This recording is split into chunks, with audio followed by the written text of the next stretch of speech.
So this is an actual tool used by electricians and plumbers. Mechanics use it as well to try to find leaks in piping and motors and all that stuff. So I went with the real deal on this guy.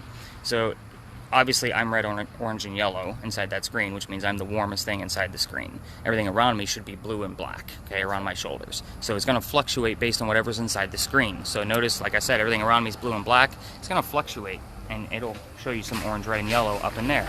Based on heat? Based on all, like, cold to heat. So all heat signatures. It's set up to black, cold, white, hot.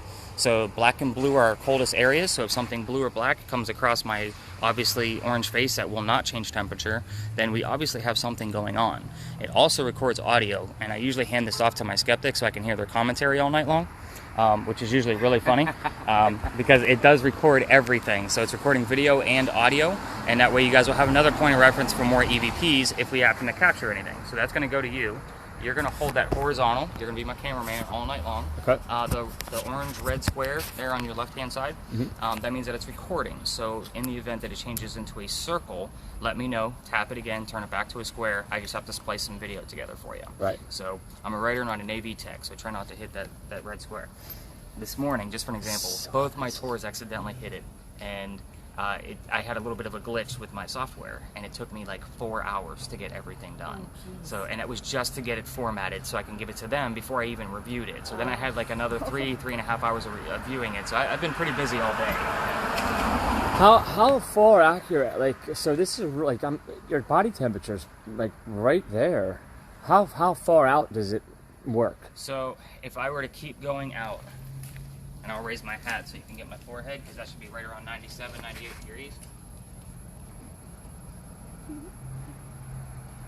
Yeah, well, that far back, it's like 91, 92. So you're also getting, if you remember, it's passing through air. Oh, right. It is much cooler. It's like 65 to 67 degrees out here already, so it's going to pass through a little bit of the air. I do have extra thermometers in the event you actually capture something, and usually when I have my group of 10, I have what I call the temp team. So one person has a camera, the other person has 2 different types of thermometer to either debunk or prove that something is actually happening. So if I have to pull them out, it's not a recordable device, that's why I don't pull it out with such a small group. But if I have to, I'll pull it out. We'll see what's going on. So, spirit boxes. Do you guys watch ghost hunting shows? Do you know what any of this stuff is? I have seen some. Mm-hmm. Alright, so spirit boxes. Ghostbusters. Okay, fair enough. They didn't have spirit boxes back in the day of Ghostbusters. So spirit boxes are kind of a way for us to communicate with the dead. So how does this work? It's going to sweep through all of the FM radio stations at a very quick rate. So it's that really annoying staticky white noise sound like you see on the TV shows. Only this one... There you go, you're back on the line. Alright, so spirit box. Let's get that set up.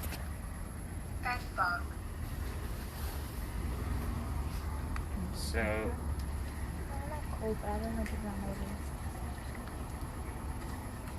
Oh, there's no whispering here. We're all friends now. I got you. So this is this isn't your normal tour where it's just going to be stories on a street corner, obviously. Like, I'm putting you guys to work. Like, you guys are going to have to chat with me all night long. I wonder how many of those stories are true that you hear on some of these tours. And that's what we're here to prove, because, like I said, 50... Jail, for example. The jail is haunted. Yeah, I know, but, you know, if people... we talked about this. I said, you know, if you're going expecting to see a ghost on a tour every time, it's probably not going to happen. Right. You know? And that's the great thing about what I do here, is because, first off, you guys have the devices to either prove or disprove it. Right. And if nothing happens, you can make up your own mind. Right. But for a particular location, I have no idea what's going to happen. I don't have anything on me. I know I wear cargo pants, and people try to debunk me all the time. I got buttons, and I'm making stuff go off and whatever. I'm like, come on, dude, I'm walking you the streets of Charleston. Right. So, only because you haven't said a word besides your own name, I'm going to give this to you because I'm going to need you to talk. So, there's only one button you need to worry about. There's a little wheel right here at the top, and it turns the volume up and it turns it down. So you are in charge of that. And it's okay if you don't get, because it's really hard to listen to, I won't lie. I listen to it daily, so I know what I'm listening for. So what do I just hold it? You'll just hold it and then turn the volume up when I say, let's get that spirit box running. So, which way is up and which way is down? So to the left is down, and then to the right turns it up. Okay. Yeah, don't hit the button, that'll stop the recording. Okay. So EMF meters, these are pretty common for all of you are ghost hunting, this is usually our first indication of something is going on. However, nobody ever explains how the things actually work. So we're not going to get excited over a couple of things. First one, there's 3 different types of electromagnetic fields first off. So the first one is natural, it comes from the earth, that's why it's not doing anything. The second one is from our basically our devices. So cell phones, wiring, parking meters, it's going to make it go into a pulse or a rhythm. So when you're watching your ghost hunting shows, you can probably debunk most of the stuff that they find with this because it's not real. They take any kind of blip on here as something, and it's not always the case. Right. We want this thing to go erratic. We want it to go crazy, and I want to be able to debunk things right firsthand. So I don't get excited just when one device is going off. That's usually an indication I need to either pay attention to the other 2 devices or the ones that I'm going to be using, but you're also going to be the first one to tell us what's going on. It doesn't make any noise, it does not vibrate. Okay. So just to kind of go ahead and hold it out for me, I'm going to turn my phone on so it gives it a blip. See how it gives it a little bit of a rhythm? Okay. Uh-huh. Okay, like if I were to hold it there, it would keep doing that same thing every 1 to 3 seconds. So that to me is a rhythm. We don't want that. We want it to go nuts. And it doesn't necessarily have to go to red either. So if one little blip comes up and it's out of the blue, it's out of the blue. And we have something going on. I can't tell you what it is until we look at the other stuff. I'm going to use a few things myself other than the audio that'll be on my chest when we walk by. As we're walking through the city, we do have a backup EMF in case yours fails. It does happen. So I do have extra batteries, but if we need something in a pinch and we need to figure something out, I have one. I use 2 different spirit boxes on my phone. Now I'm going to explain what they are. This one's going to give us a series of words in the center of the screen, and then it's going to save them to a list. So that list, my last tour actually had 77 terms, which is quite a bit for a 90-minute tour. Actually, I think theirs pushed it to almost 2 hours because we had so much activity. So I'm going to clear them out. They have their list already. We're going to start you guys off fresh. 80% of this doesn't mean anything. It's meant to be a game or a hoax. It's just another piece of communication that, if you notice, almost everything we have in our hands is a piece of communication for some kind of spirit activity to actually communicate back to us. But it's the 5 to 20% that I'm going to give you the whole list in the morning, but the 5 to 20% that actually means something, you'll have a verifiable link of where I got my information from. So that way, there's no deviating away from what actually happened. And me not making stuff up. The second one I'm going to use is called Reverse Spirit Box. So the Reverse Spirit Box is a little different. I debunked this one as well. I have enough software to analyze EVPs and all that stuff, and they claimed that it was FM radio stations being played backwards. I called BS on that. So I put it in the software and I played it forwards. It's literally just a man and a woman saying random words, and I have no idea how long the loop is. I tested it for over an hour, and I didn't see the same word twice. So I'm going to turn it up just to kind of give you guys a gist of what it sounds like, and then I'll play an EVP for you so you know what one sounds like from there. Sorry. Oh, this is the record? It's the same mentality of what we would know as records played backwards. But this is literally just a man and a woman saying words, and then they flip the audio backwards. That's it. I have no idea how long the loop is. So I get stuff out of this all the time. I know it sounds like complete gibberish, but that's the only way you're gonna be able to hear that is to listen to the regular audio. Now a few weeks ago, actually it's probably a few months ago now, I was talking about a woman from England. And this is the EVP I caught. So what you're about to hear came from that gibberish reverse spirit box. So I can get it to play.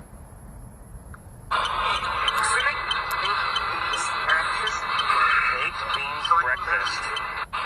That's you? So I will always repeat what I heard in real time, so that way you guys can rewind it by 5 seconds. So you'll hear baked beans breakfast, rewind by 5 seconds. So that way you can rewind by 5 seconds and hear exactly what I heard. So listen before I say baked beans breakfast.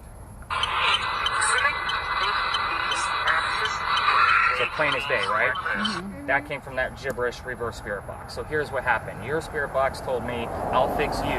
That's what I caught in the morning. Baked beans breakfast was caught in real time, and that digital word list gave me the word tea, all within 2.5 minutes of each other.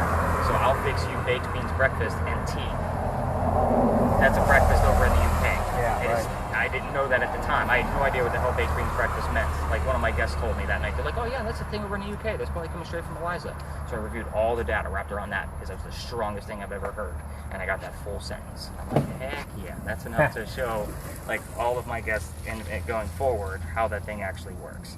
So you kind of have to, I'd like for you guys to know how I look at this as a collective the next day. Right. So that way you guys know, hey, I'm not making stuff up. My gimmick is honesty, so I will flat out tell you if something's happening or not, or if something is BS. Okay. So, and a lot of times if I tell you if it's kind of a stretch, it might be kind of a stretch. Right. So right. I'll be the first one to tell you. All right, so we start here for a reason. As you know, this place used to be called Big John's. Big John. Yeah, I was just. Yeah, it's funny. I was just saying that to myself. I'm pretty sure I remember Big John's was supposed to be haunted. Yep. Yeah. So Big John was a football player for the 47 Giants. Yeah. And he used to sit in the back of the bar and tell the bartender if the cadets that came over from the Citadel were of age or not. So one night, he looks at the bartender because 2 guys walked in, they're not of age, and John tells the bartender, cut them off, get them out of here. So 2 guys get mad, they leave, they come back the next night and they try to steal the cash register from the front of the bar. And when John sees what's happening, a little rough and tumble on the ground, a couple of shots were fired, John gets shot in the neck and the bullet ricochets and lands in the wall. John gets up after beating the guy up to a pulp, goes back to the bar and looks at the bartender and he says, get me a beer, get him an ambulance. And I just told you a story where nobody died. So what's haunting the place?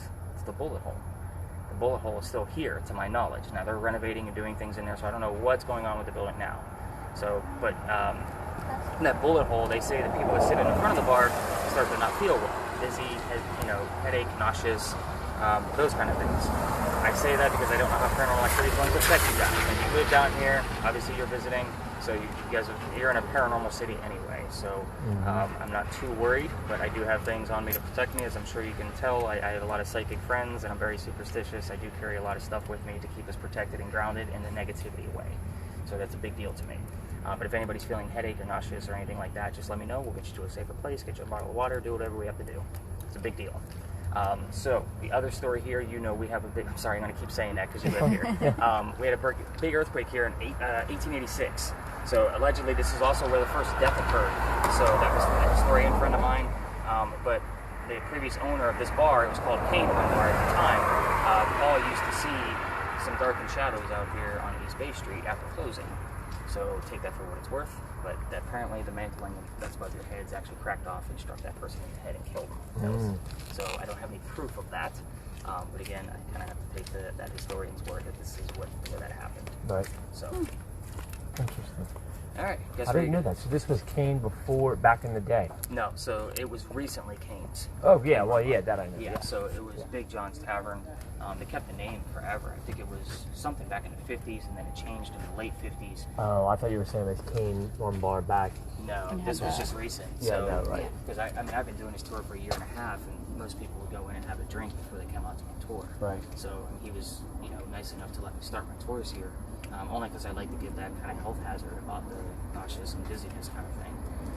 And it's a good spot to start that. So, and anyway, it's off the cuff of what the other tours do. I don't like to be in their way. They already don't like me, so we'll take that for what it is. I'm taking their business, and I do things a lot differently. So. Well, I'm glad I saw. I don't know where I saw it, but because I was just going to Bulldog and the stuff that I knew, and somewhere I saw yours, and I was like, oh wow, this looks a lot better. I think you guys actually focused for TripAdvisor. No. Sound familiar? City Paper, maybe? Oh, Holy City Center? Yep. Yeah, so and then through Holy City Center. That's what it was. I was looking at stuff to do. I wasn't looking at ghosts, so I was just looking at stuff to do, and it popped up. Yeah, you guys on booked Holy straight City. through my booking agent, so. Yep, and I came right through that. Yeah, and I get a lot of business from them. Like he's awesome. Christian is great. So, you guys ready to go ghost hunt? Yeah. You guys tired of hearing me talk yet? Let's do it. Good. I've been You got busy one. in here before. I don't think it was from a bullet, though. It's in the front. That's, I can promise you it's from the liquor. That's in the cupboard.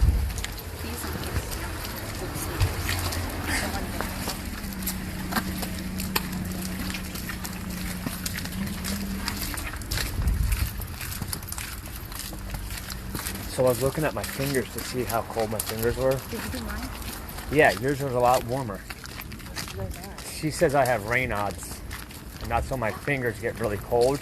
what does that mean? What is that? When it starts to get Poor cold circulation. outside, you have your blood vessels on your extremities. They contract, and so your nose gets real cold. Constrict. Your nose gets real cold. Your ears cold. Your fingers get real cold. And I was using this, and I'm like, holy I see shit. you looking at your hands. Yeah, I'm like, damn, my fingers are not nearly as warm as yours. Like, oh wow. So I'm going to throw in a couple of the extra little pieces of history stuff too, just because you're a local. And I'll be honest, I am so glad you and I look roughly around the same age, because when he said 25 years living here, I'm like, man, I'm going to get that 90-year-old guy that knows everything about Charles. No. I moved here. No, I moved here when I was young. So and it's happened. I'll I get bet. it. And it's kind of like, you know what, this is, I'm out here in cargo pants and tennis shoes. Like, I want to have Right. some fun with you guys. Like, then I get the jacket guy, and I'm like, With the bow tie. come on, man, we're going to get dirty. So, as you know, the peninsula of Charleston used to be much skinnier. The stuff we have on the outskirts of it now is pretty much all man-made junk. Right. So Revolutionary War times, ship rolls up to, I mean, it would have been a whole block closer, and the water's right behind us. He rolls up, shoots a cannonball, and it lands right over there at Crew Cafe where the stop sign is. There's no hauntings, no deaths, no tragedies, but it was a neighborhood. So just a little piece of history that I found, I was like, wow, that's right along the side of my tour. I'm going to show that off. Crew Cafe also says that they have a haunting, a suicidal haunting in there. However, I don't have any records of that place because it used to be a slave home. So it's a 2-story house now, and I have no idea what happened to the building, if it's an extension, if it's an expansion, a rebuild. I have no idea what's going on there.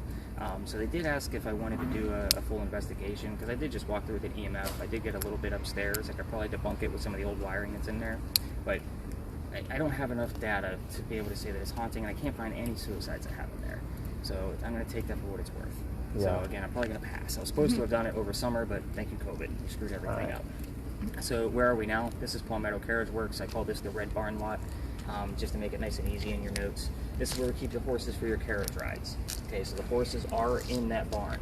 A little bit of history on the building, and the great thing about this lot is that it doesn't have a whole lot of history, but it is haunted. So we just talked about Big John. I'm telling you about the Red Barn and the horses, so you're going to be able to hopefully get a way for me to teach you a little bit more about your devices. So this is the same Red Barn where they kept the horses that delivered milk to Charleston. So we're talking 1860s to 1920s. That's all the history I have. So this is where I get to tell you guys a little bit more about your devices and kind of go into a little bit more detail. Let's start with spirit boxes. So your ghost hunting shows are all about, hey Johnny, why'd you kill Billy? Kind of mentality. We're not doing that here. We're not provoking anything. Okay, so first we're going to stay away from yes or no questions. So now you got to think of how you're going to be able to reword to somebody here. So if you ask if somebody's here and they say no, first off, that means somebody's here. Second, if they say houses, Nope. you think you heard yes. S and O are two of the most common sounds in a phonetic language. So we're going to stay away from the yes and no questions. We're going to start you off with something simple so you can learn how to use it. I'm going to let you guys kind of like, after I go through the devices, I'm going to kind of let you guys wander and get used to your gadgets here for a few minutes before we actually go learn real history. But we all can see that the barn is red, correct? If somebody's colorblind, I'm sorry, but it's red. So we're not going to be able to deviate away from that word. So you can ask straight up, what color is the barn? And hopefully it's going to be the color red. If you don't get an answer after, say, 30 seconds, you can ask the question again. These are spirits. Look at your box. It's finally going on. So, if you don't get an answer after 2, 3, maybe 4 tries, 20 to 30 seconds in between, try a new question. I'm going to give you the question of what's inside the barn. Now, I just opened it up to a bunch of clues. Horses, animals, draft, because they're draft horses, delivery, milk, carriage, any of those terms will fit. Because all they're looking for, it's kind of like Bumblebee from Transformers. Have you ever seen Transformers? The movie? Okay, so remember Bumblebee, how he talked to the radio? Same thing. It's the exact same thing. So you're listening for any of those clues, and it doesn't matter if it's male or female. All I care about is the message. All they care about is the word or the phrase that they're going to give you. So hopefully we get something. Let's see if I got anything yet. Nothing that, I got branches. Broken. Are there broken branches that we passed by? Sometimes things like happen with what we're walking by. Like if somebody's walking by with a dog, I might get dog, or walking, or you know what I mean, something along those lines, or something will happen. I didn't see any broken branches, which is interesting.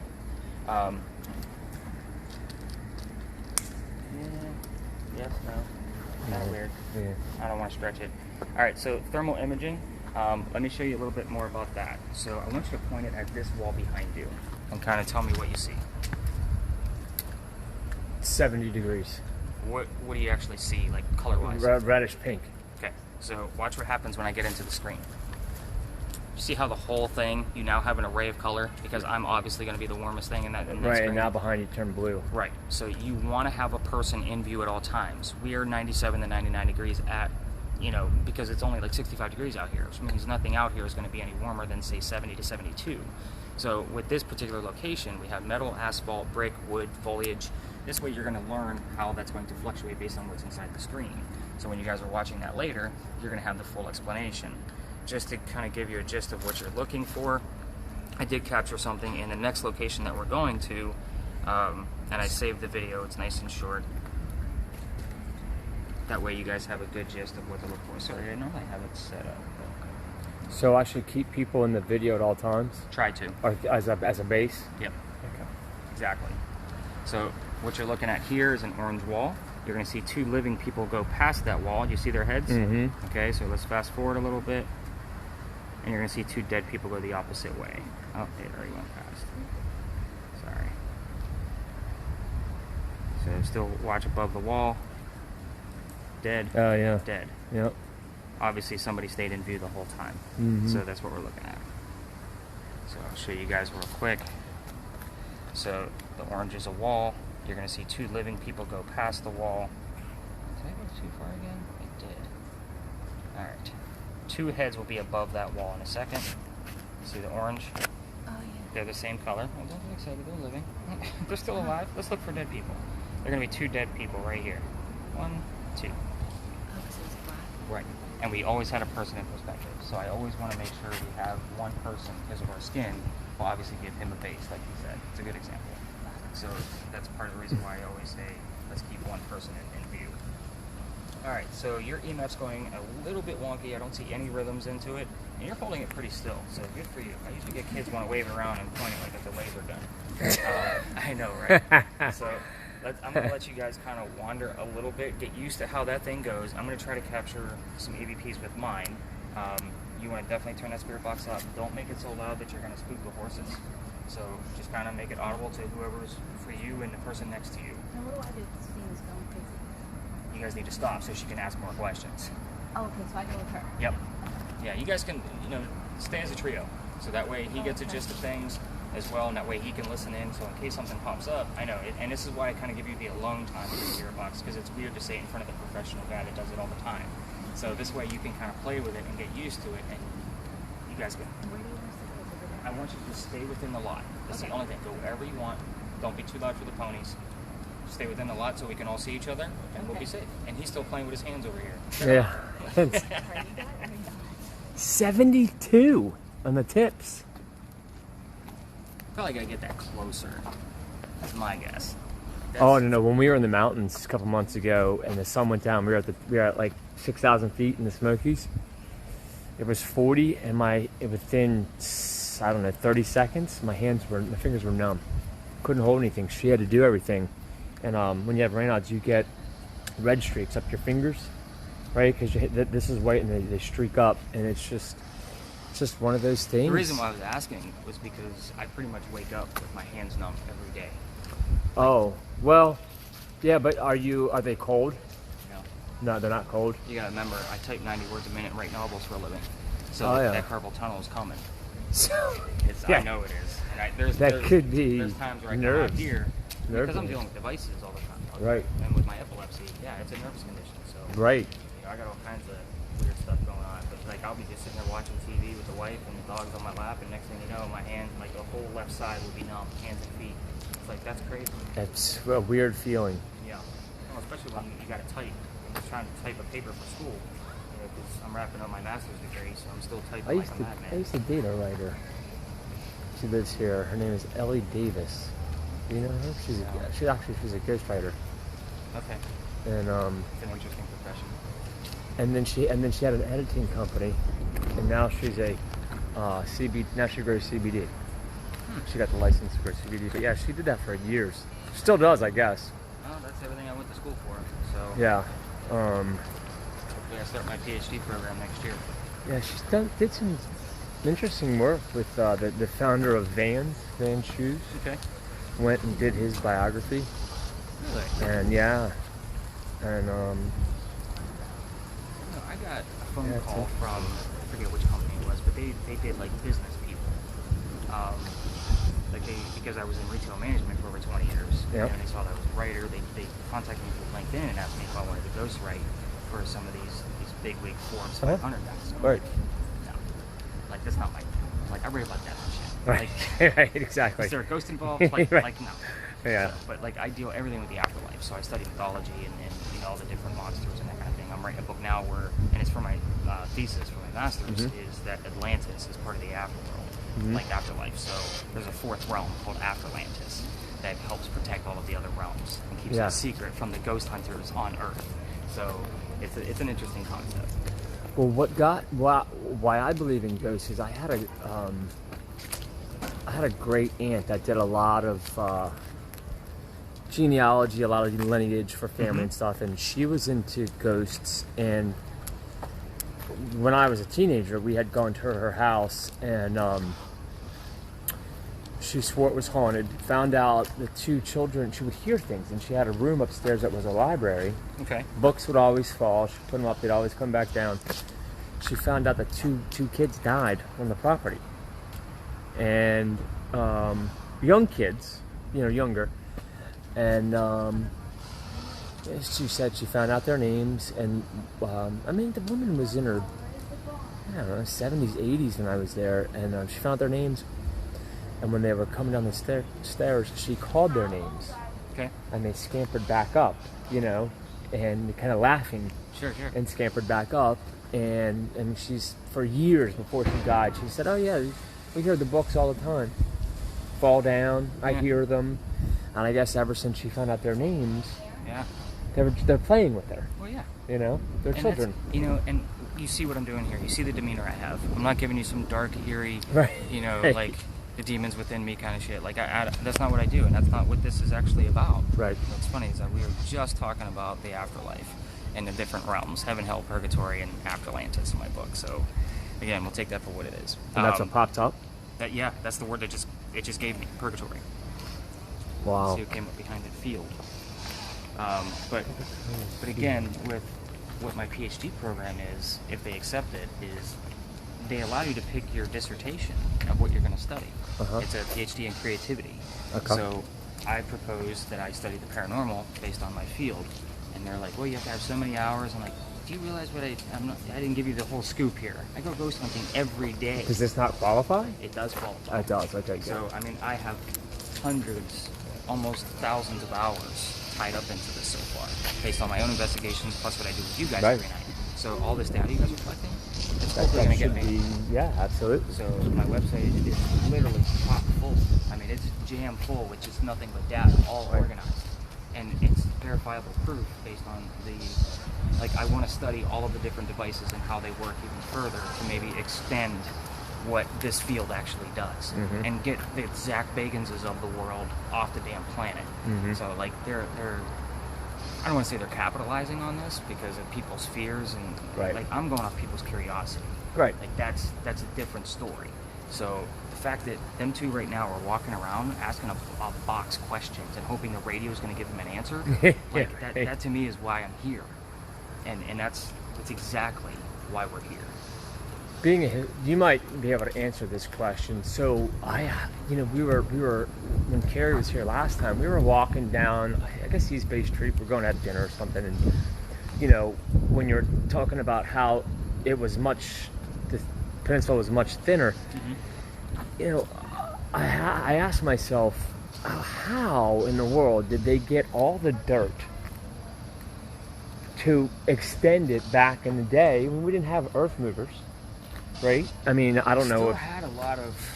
You gotta imagine most of the stuff that's here now Parts? is within the past 100 years. So we're talking. that's true. Talking 1900s still. Okay. So we still had, the big crane diggers and things like that. It wouldn't have been a quick process. No, okay. So, all right. I was thinking like 1800s. There is no way they put all that dirt. Nope. No, Again, okay, it wasn't so done overnight either. Right. So it would have been. We still had a lot of wharfs here. We Yeah. still have somewhat one, even though it's a dock for the cruise ships. Right. But that's where a wharf was. So these wharfs were basically long docks that Yeah. went out. Market Street was water.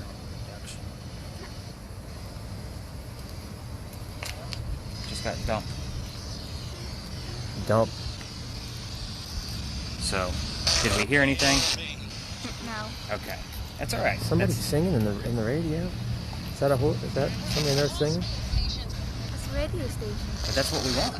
We want that stuff to come through. It's not going to be a ghost saying, "Hi, I'm Billy." They're going to use the radio voice like Bumblebee does. That's why I give that explanation. But that's okay because I'm going to give you. Go ahead and turn it down for a second. So we're going to go to the next location, actually learn some real history, and I'm going to give you audio markers in the morning. So in It might be relevant, it might not be, but if worst case scenario, it'll teach you how to listen to the rest of the recording.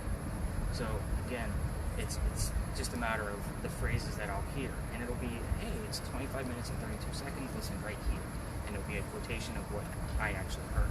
So I might hear the, I don't know what question you asked. I might hear voices or red or anything that I told you. So what question do you ask?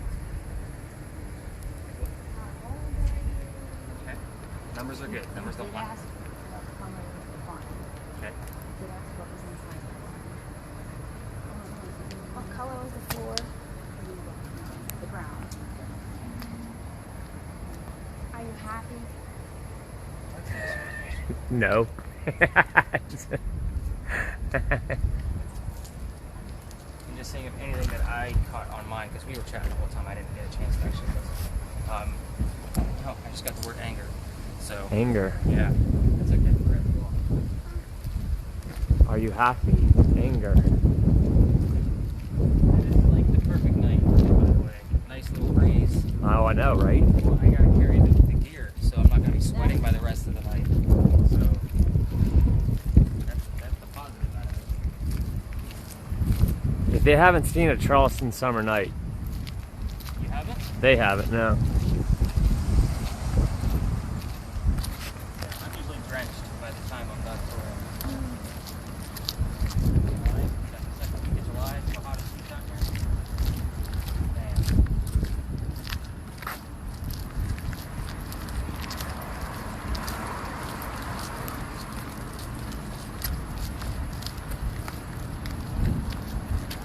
Another great, beautiful parking lot that we have here in Charleston. Take you to all the sites. So let's get you guys out of the drive because it's the only way in and out. Just in case people want to fly through here, which does happen. Again, we're not making ghosts. So this is actually home to Eliza and Charles Pinckney. So years ago, you probably knew this lot as Molly Darcy's. Yep. Okay, so here's what happened here. And this is also where Baked Beans breakfast occurred, and the video that I showed you guys for the thermal imaging camera was up in that corner where the white truck is. So Eliza and Charles had a son named Charles, and they had a nephew named Charles. The son and the nephew were signers of our Constitution. So it's a pretty big deal for here in Charleston, but I hate politics, and we're going to talk about Eliza because it's 2020. Who wants to talk about politics? So Eliza married Charles at a young age. Hopefully you guys will find out how young she was on your spirit box. And again, this is where I'm going to give you questions to ask, but no answers. You're going to have to listen for those answers on your own. It's not going to be red animals and horses over there. It's going to be stuff you don't know yet. So this is kind of how we prove that you're hearing the right things from the right people, and it's not a suggestive thought. So just pull in, buddy. It's okay. We're not in the right thing. So Eliza married at a young age because Dad thought he was dying over in England, and he wanted all his kids home, and she didn't want to go home. So she got married, and she stayed here in the States. Dad gets better, and he starts sending Eliza gifts over from England. One of those gifts happens to be indigo. Now, we already have a deep culture with indigo with our Gullah culture. Those are slaves that came over from Africa. And she owned slaves that knew how to cultivate this plant. Now, the plant makes blue dye that makes her blue jeans blue. That's how we use it today. Pretty cool stuff. So she started planting it here, realized what she could do with it, and then turned it into a cash crop over in Sneed Farm in Mount Pleasant. So that's probably, I don't know, about 15 minutes from here, maybe, roughly. So with that being said, our rice plantations were also going downhill, so it was a good thing we had a new cash crop. She used Dad's contacts overseas to start selling it as that cash crop. So she pretty much saved Charleston and the colonies for that time. I'm talking 1700s. There's no such thing as a businesswoman. Women were prim and proper and barefoot in the kitchen. That's kind of how it went.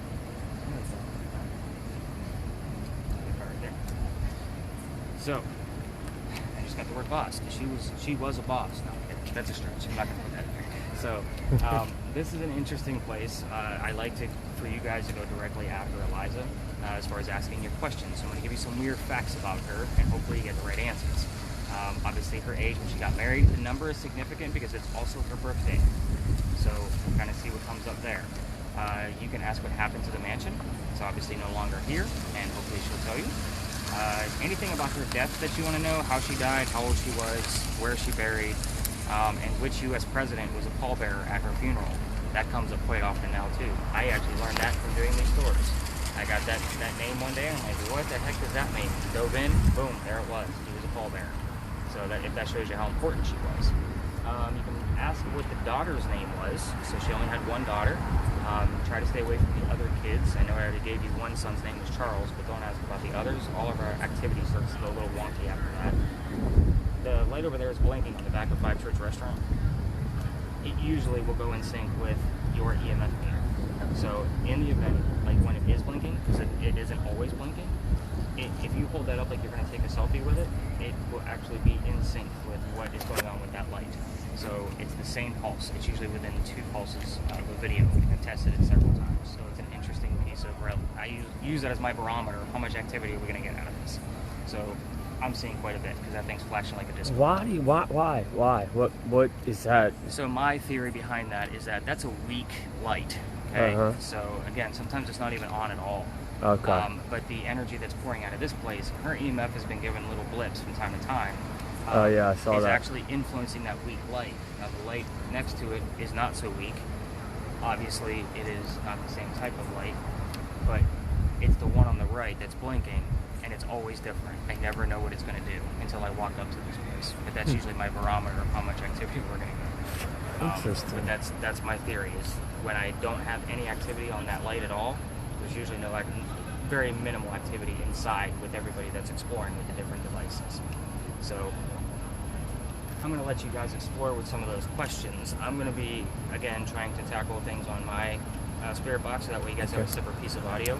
Just be mindful if people get a little weird with cameras on their cars downtown. Yeah. So you see somebody passing by or coming up to their car, just try to point the camera the other way. But ask those type of questions. Listen to those DJs. They're trying to give you the answers. So she's like, I'm not buying any of this crap he's saying. Like, she keeps glaring at me. Like, you're scaring me a little bit. So I want you to hear something. Anything that you hear, just kind of remember what it is, and I'm going to follow up with you guys in like maybe 5 to 8 minutes or so. So wander around, and again, wherever that thing starts going in crazy red spots, like you're getting sporadic here, so I will wander to see if you can get it to go red all the way up and kind of stay there and see what's happening. And again, there's nothing in this lot that's going to make that EMF go off. They've never even done an archaeological dig here. They're going to put a commercial hotel here. They say it's already supposed to be here. And they're not going to do a dig. So they say it's too expensive, which is going to kill my grand finale of the tour. We're not going to end here. We're going to keep going. But if I were to have a grand finale of the amount of activity, this is the place. This is where you would do it? Yep. Like if I were to circle back and end here, like this would be craziness. But it's nice because it kind of goes along with where we're going to go. And you guys are like, we're going to end at the Powder Magazine, just so you know. Okay, yeah. So that's right up. Yep. But yeah, go explore. Go get me some That'd be a answers. good spot to end. What's that? The Powder, that'd be a good spot to end. So I will tell you, kind of a. Have you ever seen anything in the window? What's that? Have you ever seen anything in the window? No. No? I just started ending there because I used to end at the Wagner building, 161 East Bay, Okay. right across from the Vendu. Yep. And I would cut through Philadelphia Alley. Oh, yeah. But I have a new angry neighbor Oh. that just he come out screaming one night, like Okay. screaming. Technically I'm allowed to pass through because it's a neighborhood, and my group was quiet. I had a team of 8 that night, and we were all being quiet. But I like to show off the handprint there. Do you know about the handprint? So those bricks right outside that like reddish orangish mansion right there, there's a handprint and fingerprints in the bricks from the slave kids that had to sun dry those bricks. And the guy that used to live there used to come out and say, those bricks were put there in 2001. I'm like, okay. But they are in 3 different places around Charleston. Drayton Hall here, and I can't remember the other place. But this guy, he literally, you're not supposed to be down here. I've already called livability. I'm like, okay, like chill, dude. Right. We're just passing by. Right. So one of my guests starts screaming back. Oh, jeez. So it turned into this escalated whatever, and I've just been waiting from the phone call and the violation ticket from livability. And I called my silent partner, and I told him what happened. Like, the funny thing is he didn't know I was recording the entire thing. I played it for my wife, and my wife was just like, God. She's like, you've been doing it for a year and a half, and nobody's ever And stopped now you. all of a sudden. And now all of a sudden. So I had to reroute, so I didn't go. Like, we're going to go to Philadelphia Alley, but we're going to go right instead of left, so that way we can go up and check out some of the more populars. But anyway, go explore. I really want Madison to hear something on this show. I really want her to get something. You guys are gonna go that way. I'm gonna go this way. So you could ask about her daughter. Put the box up. About her daughter. about England and the slaves. You gotta care, you gotta talk.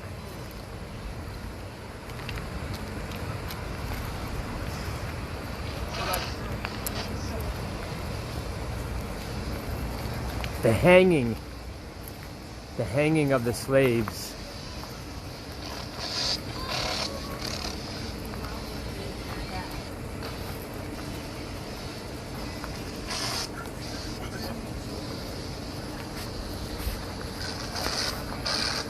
There's a guy's name at the end of Market Street, I forget, at the customs house. I forget his name. Yeah. Yeah. There might be.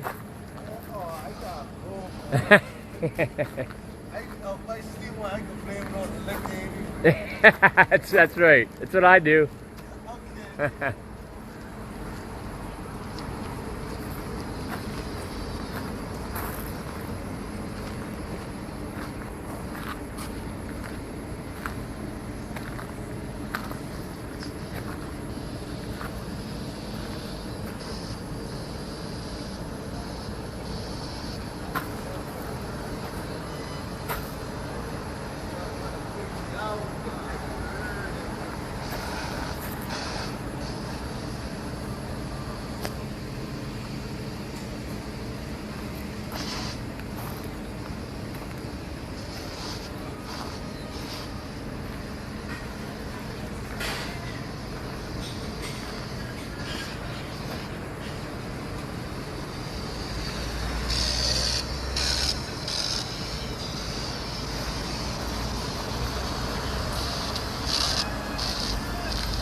I want to try to teach you guys.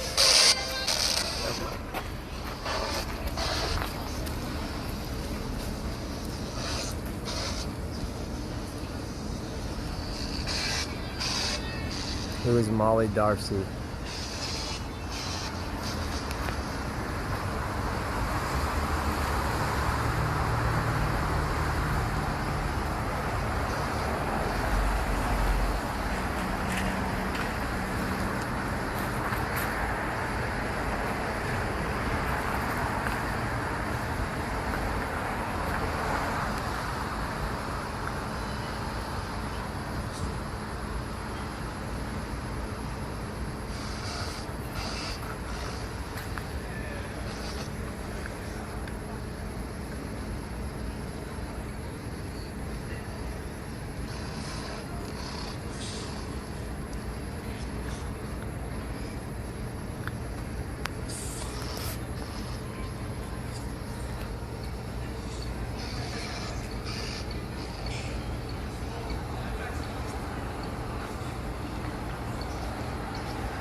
I can see the heat from the engine in the car.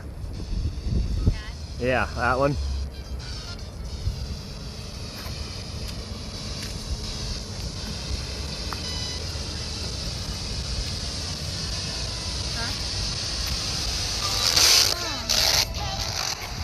Okay, keep going. You got a lot of red. Yeah, it's starting to get fun.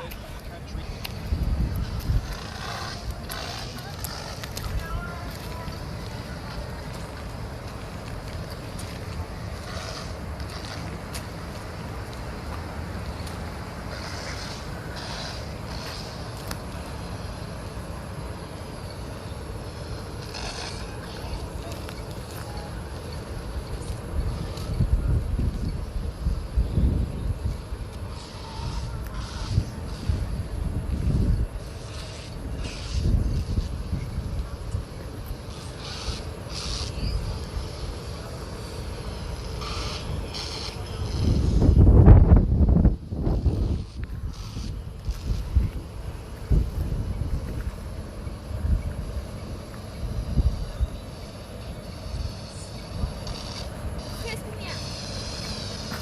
Ask a question. Did you hear Caroline? I just heard. I asked so many questions, I can't think of any. I just heard Caroline. I heard Carol something.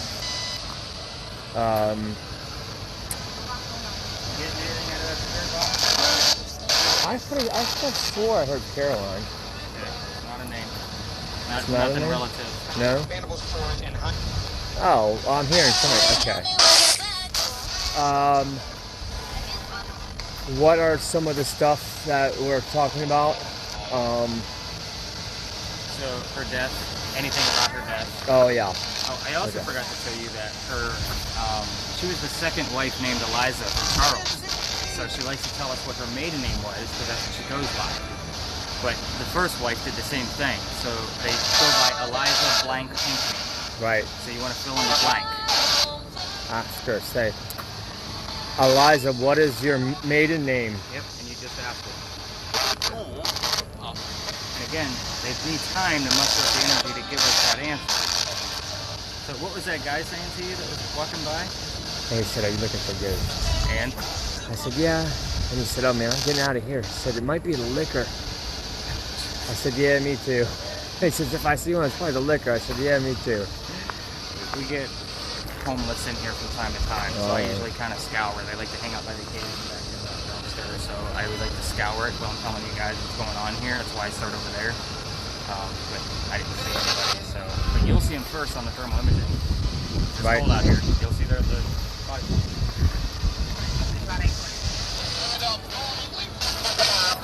You're not hearing any of this? No, I asked a bunch of questions. You did?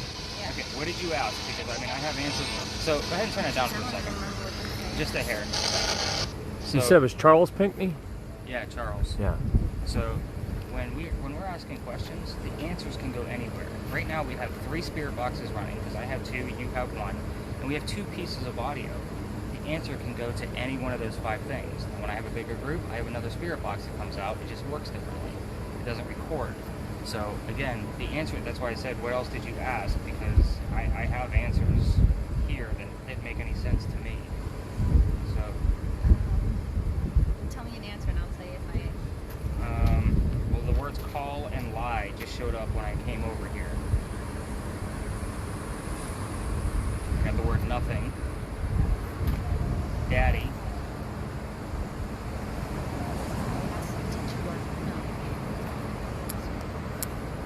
Do you love or hate your dad? Right? Well, before that, I got the word ass. Like, as in a donkey or an asshole. To put it bluntly. So. You did ask a lot about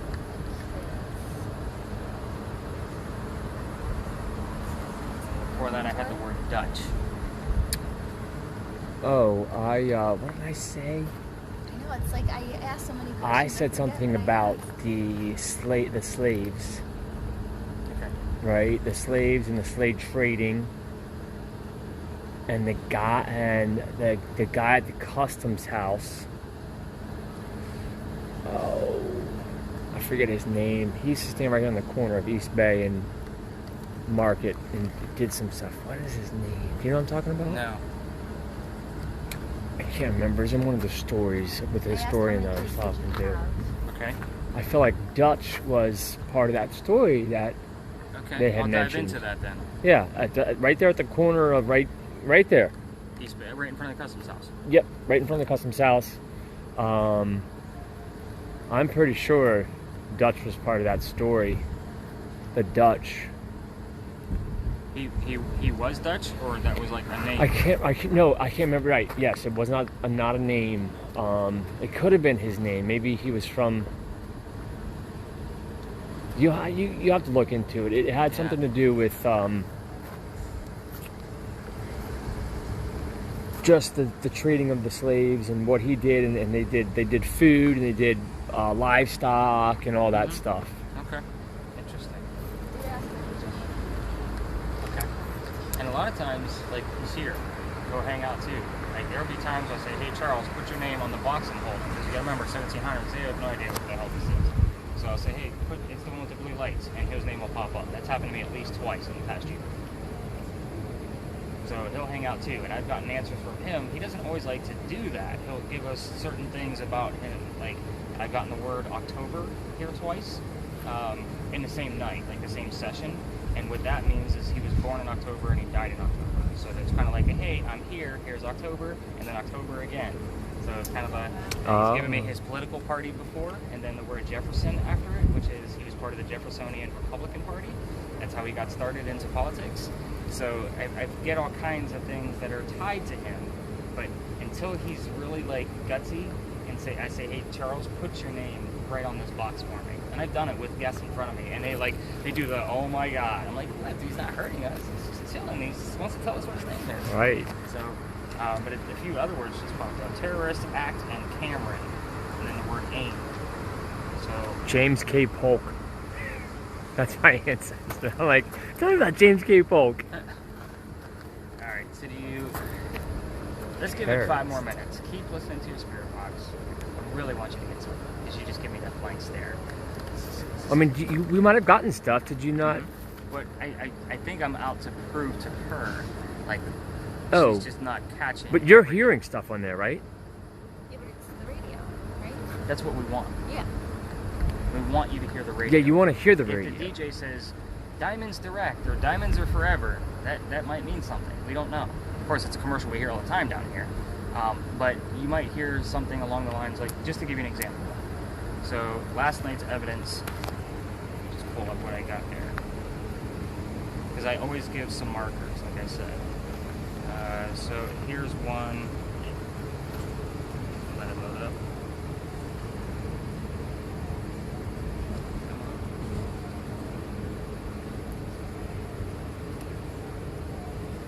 So some of the stuff that was on there was out for the world, build your rank, this is it, dollar for dollar, looking for and then it broke off, they call me, individuals, and believe in freedom. And again, I give you the That markers. came out on the radio. That came out when I listened to the Spirit Box the next day. Now again, the only thing that I see that actually might make any sense is that dollar for dollar, because that's kind of like a mano-a-mano, and looking at the timestamp, we were probably over in Philadelphia Alley where duels used to occur, so it was kind of a mano-a-mano gunfight. So dollar for dollar meant we're going to go head to head. So that was really the only relative term that I see in that one, but again, I don't know until I start writing everything down and look at it as a collective message too.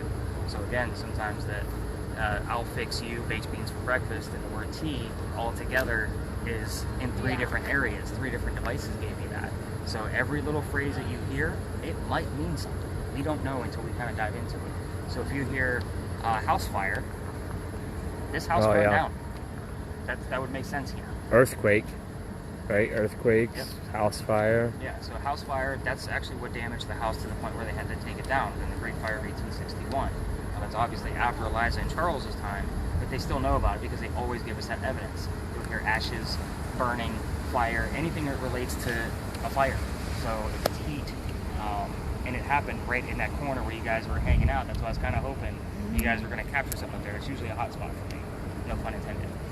But it did happen upstairs. So when I go over there, I get a ton of activity especially if I start asking about what happened to the man. So again, keep listening. I'll give you guys another couple minutes here before we move on. Okay. Go back over there.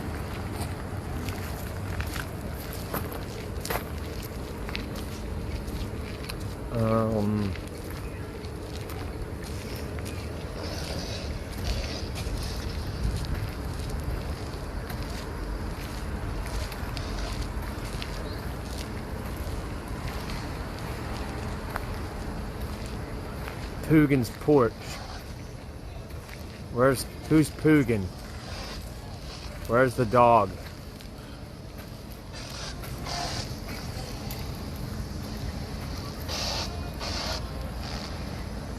Did you get red? Yeah, right Yeah, who's Poogan?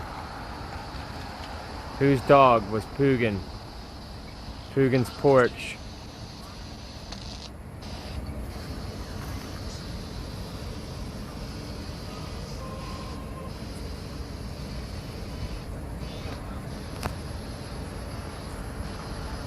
You gotta ask questions.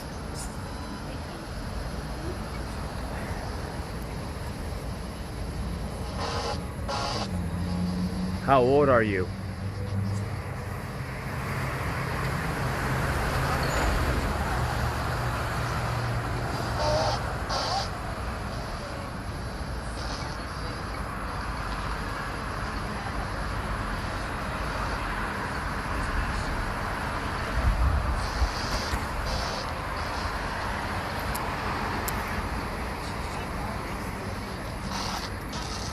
Are you mad at anyone?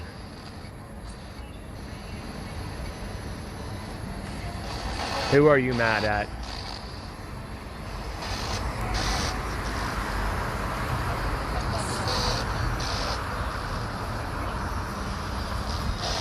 Do you like shrimp and grits?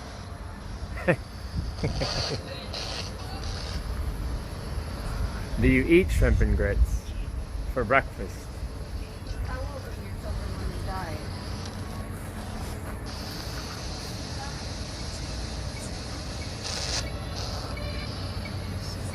I'm 6'3" plus about your other children.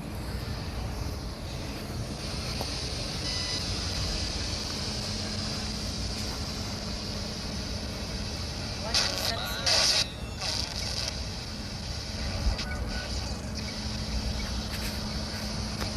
on the economic front.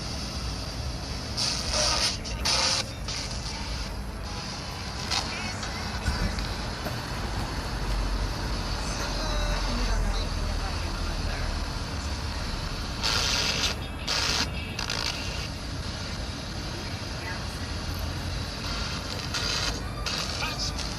All right. Anything out of it now? Yeah, I mean, Any phrases that you heard? Make a cup of coffee. Make a cup of coffee. Okay, we were talking about breakfast earlier. So coffee goes with breakfast. So I don't know what's with Eliza and food, but she's given me that before as far as like more breakfast terms. We're getting a ton of EMF here. What else did you hear? Anything? Joy. Okay. what? Joy. Joy? I just. Jefferson, Where did you hear joy? video. And what did I ask? I asked, how do you feel, or are you angry? Yes, something like that. Yeah. Something about emotion. Yep. Yep. Any other terms? It's okay if you didn't, because I'm gonna catch most of this stuff in the morning. So we're spending so much time here. Now let me give you the answers to all the questions. I already told you that the house burned down. So Eliza's maiden name was Eliza Lucas Pinckney.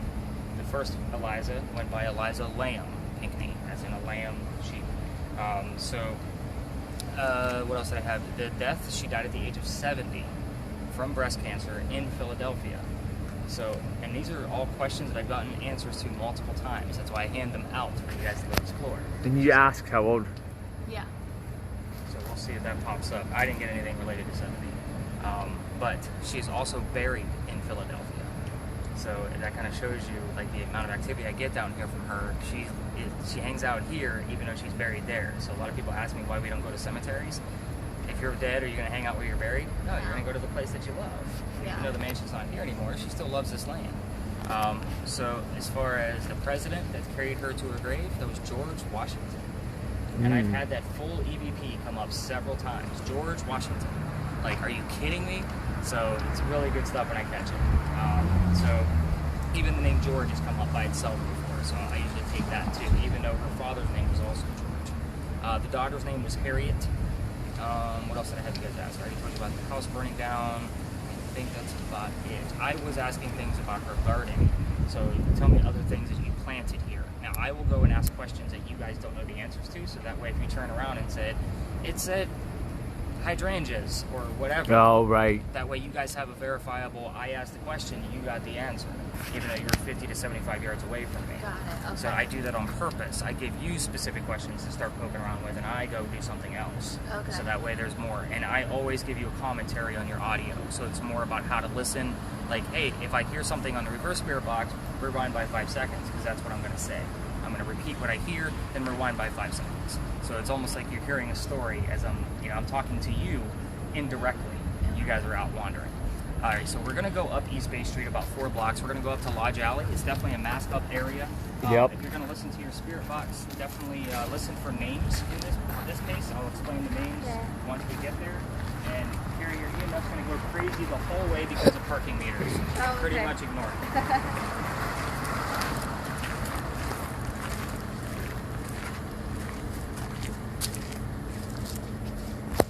It's a lot different than the other tours you've taken. Oh, God, yeah. So much better.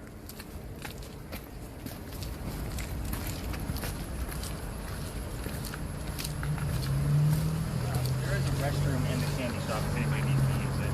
It's the only restroom along the way. And it'll probably be closed for a on that.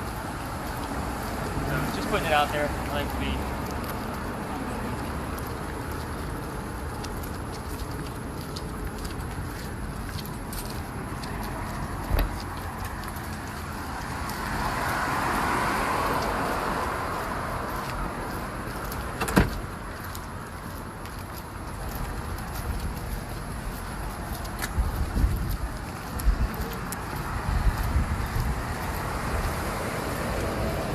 Oh.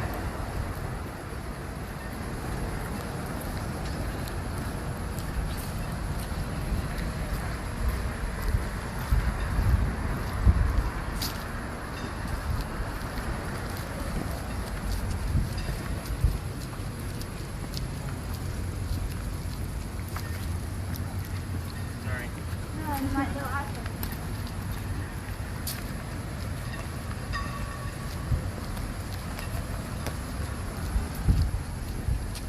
So I'm sure you can see where I get a little nervous about rain in my equipment. Oh, So, God, yeah. I mean, I got a whole bag full of Yeah. gizmos here.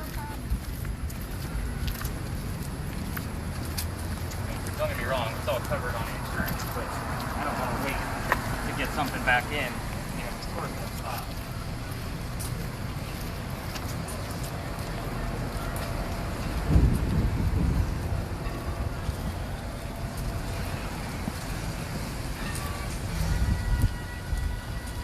Oh my gosh, is that IHOP? That's IHOP.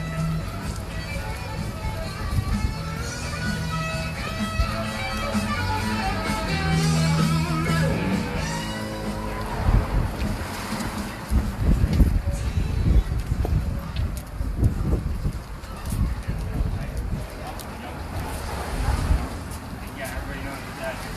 It's probably sitting out there. There's nothing.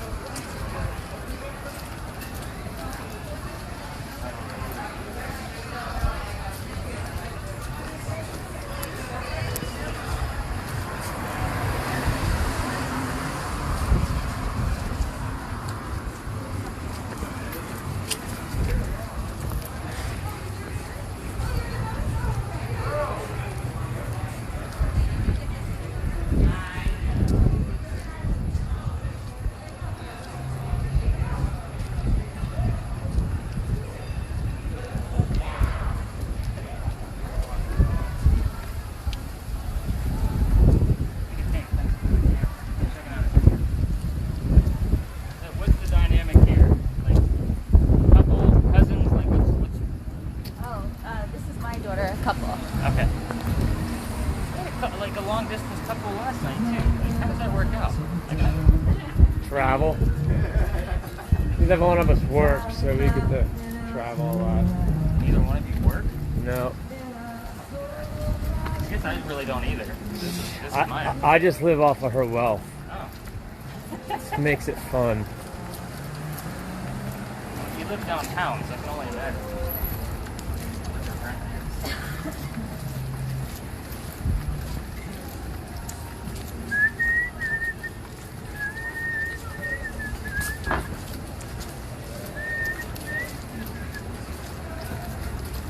So seriously, what do you guys do for a living? I used to own, I was in real estate here for years, Okay, we're gonna head down this way, guys. and I got lucky to be on some good projects like Dunes West, Rivertown, Okay. and then we started building and developing our own company. We did our own development company, Yeah. and then we bought multifamily real estate here in Charleston and sold it. Sold the company a couple years ago, and now I have small projects I do over like on Nassau Street. Uh-huh. I developed that. That's about it for me. I tried my hand at real estate. I hated it. Yeah, I always worked for big developers and builders on site, Uh-huh. so it was a little different. But I like doing our own stuff. That was pretty cool.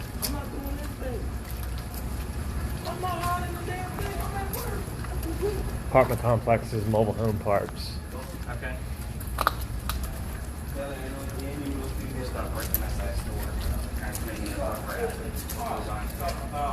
So this is considered a quiet area. So we'll be brief in here. So this is Lodge Alley. This is one of the oldest streets in Charleston. Obviously only wide enough for horse and buggy. The reason why I was asking it to listen for names, people used to live here, little shotgun houses. So these two big buildings that you guys see, they weren't here. So it's just little shotgun houses, and I have the list of residents of everybody that's ever lived here. So the cool thing is I normally get the same name, Benjamin. It shows up all the time. A lot of times with it, I'll get John. We're 4 Johns that live down here. This is obviously John's a very common name, but Benjamin and John together, they both lived here in 1801. There was only 4 people that lived here during that time. So when I get 2 out of the 4 names, I'll take that as not a coincidence. I do get a lot of green light orbs in here with pictures. I had one of my guests last night taking pictures down here on her own, and she sent them to me this morning. It's the same green orb. I have it even on video moving around and whispering away. I get your shadows in here with the thermal imaging camera. A lot of weird stuff down here. So I told you guys that Charleston was much skinnier, which means those buildings down there wouldn't have been there. Low tide smell coming through here. This would have been lower class people. Nobody else would want to live down here, or be forced to live down here because that's all they could afford. They did do an archaeological dig in between these really cool bricks you guys are walking on and probably not tripping over. You all wore comfortable shoes. Good for you. I didn't have to worry. Last night was a little different. But they found like some of their tools and silverware and little pieces of their clothing. That's how they were able to determine if they were lower class or not. So we are going to walk through the rest of this alley. However, we're going to be cutting through a neighborhood, which means we're going to be very quiet and peaceful as we walk by, and not so suspicious for the camera. Okay. So I mean, you're pretty tall and you're holding it up high, so we want to kind of get a little bit lower. Okay. So just kind of keeping my distance away from the neighbors and not trying to piss off anybody else. But we are going to see what comes up out of the spirit box, so go ahead and keep listening through here, but once we get out into the neighborhood, go ahead and cut it off. So we're not disturbing anybody that lives here. Yeah, so again, that's why I was having you guys listen along the way. It's a busier street, nobody's paying attention to us, but these people live here. They, it's their Sunday, it's probably their day off. People downtown, so but again, I don't know how. Like I've looked into some places down here as far as like apartments and flats to rent, so I wouldn't have to drive so far to work. It's like rent down here is ridiculous. There's no way. So one of the things that I would like to do is actually turn Stories in a Cemetery into a store with a haunted hotel upstairs. So I would have a bookstore that sells nothing about books about paranormal and fiction about paranormal, and then ghost hunting equipment, because I do sell this stuff on my website too. Just like one of those affiliate things. But the upstairs would be apartments, like 2 or 3 bedroom, so that way I can rent it out to 10 people at a time and charge them $500. Everybody gets a kit in their room, an hour special with me, to learn how to use the equipment, and then I would upload it all just like I do for you guys. So like 2-3 years down the road, a place like Big John's, the old Bachi's restaurant. Like these are ideal places I'm keeping my eye on to be able to, like, that's the mentality we're going to do. Now my wife, she's wrapping up her graphic design and photography degrees, and she does all my book covers and the design work and all this stuff for me on Stories in the Cemetery. But she would actually do the thrill ride photo for you guys with the backdrop, and then while I have you guys out touring, she'll develop everything. It'll all be in the ticket price. You guys go back to the shop, pick up your pictures, and you know all the tours that come through. Yeah, so I know I'm more expensive than all the other tours around town. So my goal is to give back. That's why you guys get all the data. That's why I do all the extra work in the morning. Again, I got to eat too. Sure. So, No, right. But the store, like that's the goal. Like that's a 5-year goal right now. So we already have somebody that's from the TAPS team. TAPS is a very popular ghost hunting. So we have a group here in town. They've already talked to me about wanting to go onto that team to go help people out with their homes and stuff like that and my methods. But the one girl that her name's Amy. I'm probably going to recruit her to do some tours for me next October to help kind of boost up some business. I was 80% full, and I was turning people away on some nights. So she already knows what to do. I would get her own kit just like this, and she would do the exact same tour. So it will expand going into Right, because you just, 2021. now you're doubling your money. Well, for her, Your like, revenue. what the funny thing is, I told you I'm underneath an umbrella right now, and I break away January 1st. So he basically holds the insurance. That's it. So come January 1st, I already told him months ago, I already have everything set up, and TripAdvisor and Expedia and all that stuff already matched up. So all I gotta do is switch everything over on December 31st, and the business is all mine. He's no longer gonna get his cut. My insurance starts on January 1st, and I got a way cheaper rate than he did. I'm gonna be profiting like crazy. Granted, everything keeps going. So now you know how important reviews are. Yeah. These are a big deal. Yeah, yeah, absolutely. So, but again, Stories in the Cemetery is become a huge brand, you know, and I'm going to have billboards, the digital billboards. Like my wife's already got those ads ready. So come January 1, it's going to be Stories in the Cemetery all over Charleston. So in 5 years, hopefully we have that store and kind of take things from there. Well, the regular walking tours are not cheap. No, I mean, and it's just, maybe. that looks fun. Good time. And it's just it's not very interactive. Yeah. You know. And again, I don't have many friends out Right. here in this field. Right. You know, I've heard the other guys say, let's get out of the next cemetery guy's way so he can have the cemetery or whatever we're about to go to, because we're about to hit some more popular areas. Right. But they're starting to recognize me out here on the streets as the one guy. You know, and I did make one friend. I'll take that back. Mike Brown from Pleasing Terrors. Like he's been doing it for like 20 years. He called me a few weeks ago, and he was doing an episode on the old Exchange in Provost for his podcast. Yeah. And I already did an investigation there, and he asked if he could feature me on there, plus my tours. I'm like, that's 15,000 downloads. Yeah, right. Hell yeah, feature me away. So he and I have been chatting more. I haven't told him about the incident over at Philly Alley yet, but he and I were supposed to meet for coffee, so he can help me out, maybe give me some more pointers about how to keep you guys entertained, and, where I'm allowed to go, where I'm not allowed to go, because I'm unlicensed. I don't know if you knew about the whole tourism industry debacle. So there was a debacle with the licensing. All the other tour guides, they pride themselves that they took the Charleston test out of the 500-page book, and they're licensed. So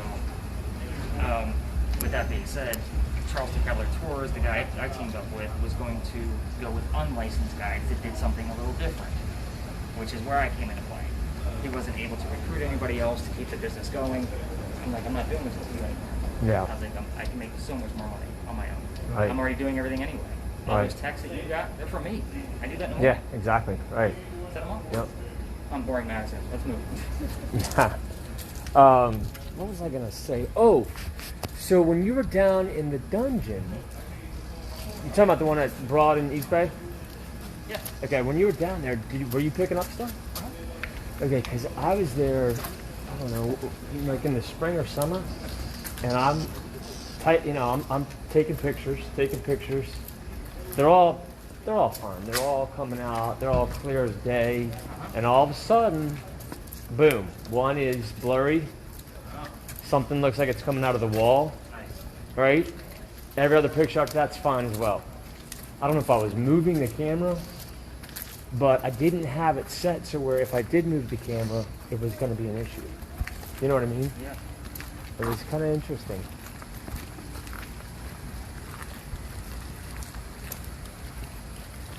Oh, here's the very good spot. Yeah, it's good.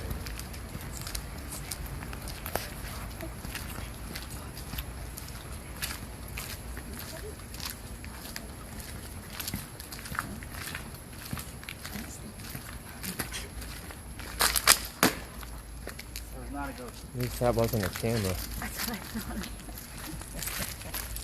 So I'm actually getting ready to, I guess, upgrade that camera and put it up on a tablet. But I had a guest last night. He's an electrician.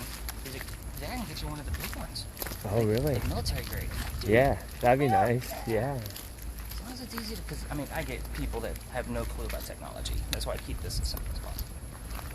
Sorry, if you guys are picture takers, that's a great shot, St. Phillips. So, Does that look familiar? Yeah, that's what I just told her. So I messed around with photography also, and I went on top of the parking garage right here across from Fleet Landing.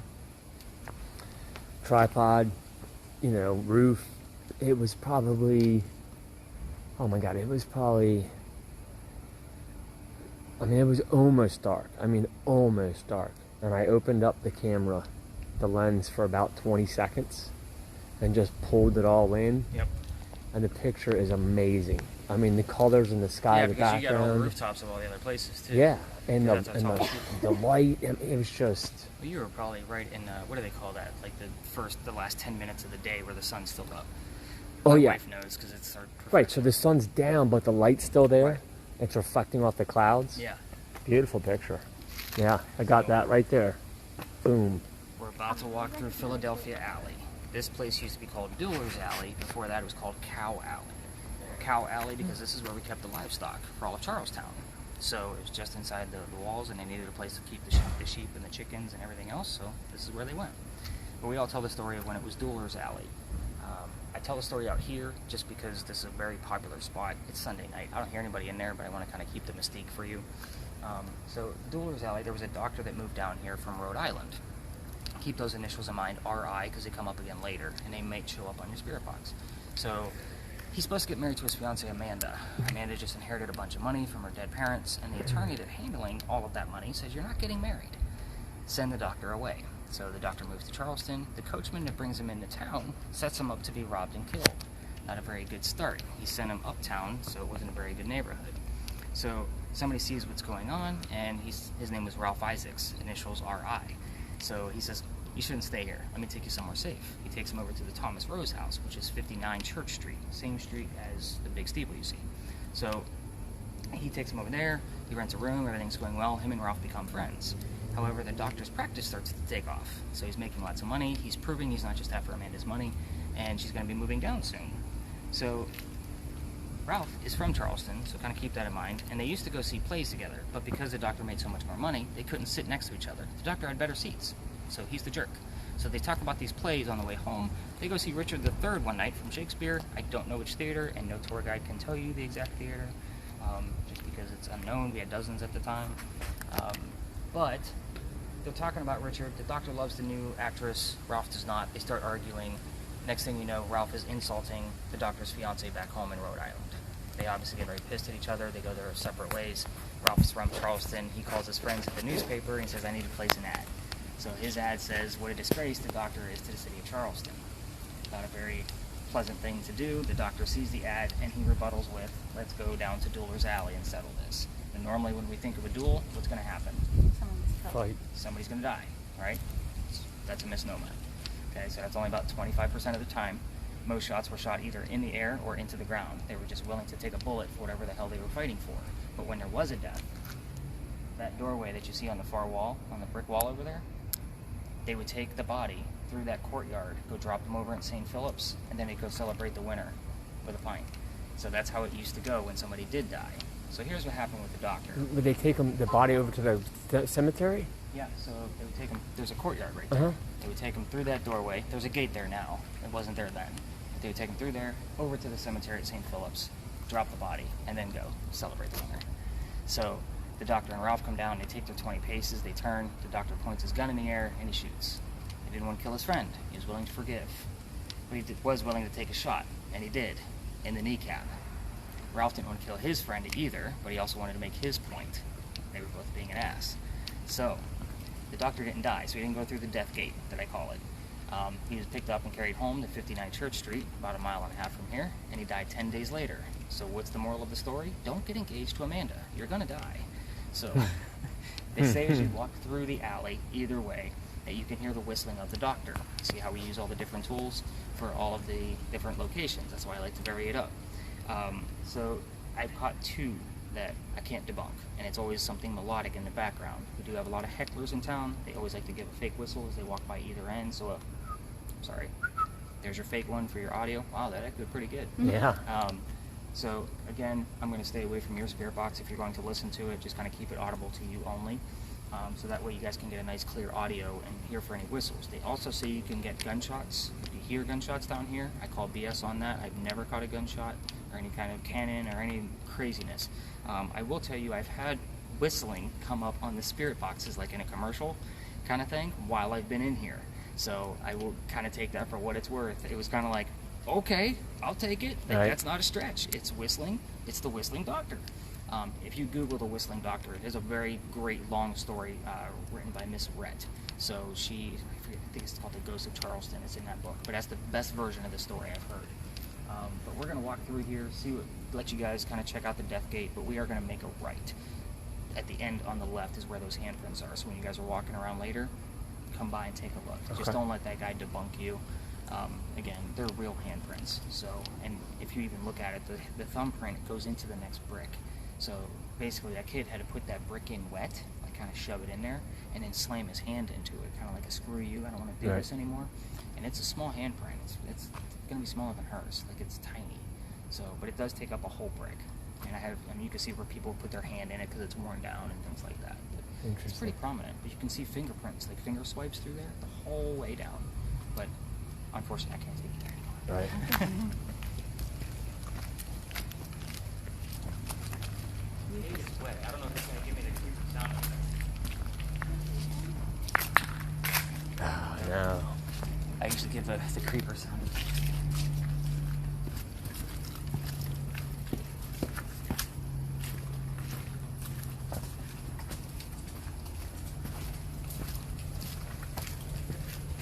So, Chris, I can never remember the name of the artist that designs all these gates that have been up here since like the 1950s, but this looks like his handiwork. I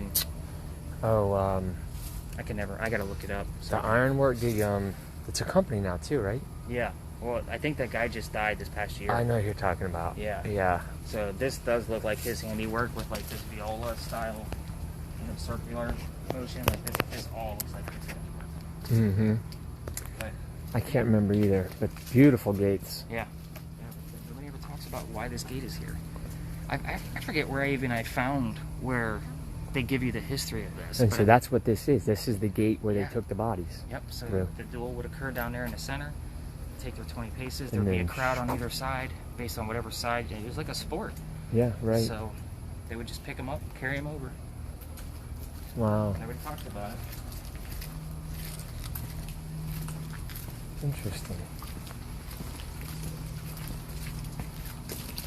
You know, it's funny. You walk by all these buildings every day, or you drive by them, and never really even. You don't really think about much, you know. I do. I mean, you do, right? I have to. Yeah. I mean, even when there's some days where I come down, because when tours are slow, I drive Uber Eats, and I got to keep the money coming in. Mm-hmm. So if I have to come down, like if I drive Uber and then I get a canceled tour for 7, I'll go down and just walk, and I'll go up to Unitarian Church where Annabelle Lee is. Oh yeah. And I'll just walk around and see what an EMF is.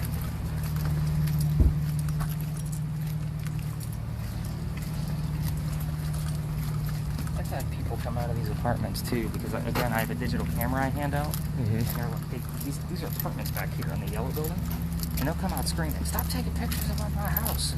Really? Oh, And this right here? yeah. Yeah, if you go through that big archway, Oh. there's apartments back in there. Yeah. Yeah, back in the day, this was where all the bars were. Yep. I mean, King Street, you didn't go north of Calhoun Street. I don't drink, so I don't even know where the bars are now. Oh, well, I mean, they were all here, East Bay Street and Market Street. That was it. Well, I'm looking at places that have something at the top. We can go up to the church. That or what? We can go up to the church. There's that tour there. And then we'll go up to the Powder magazine. Okay.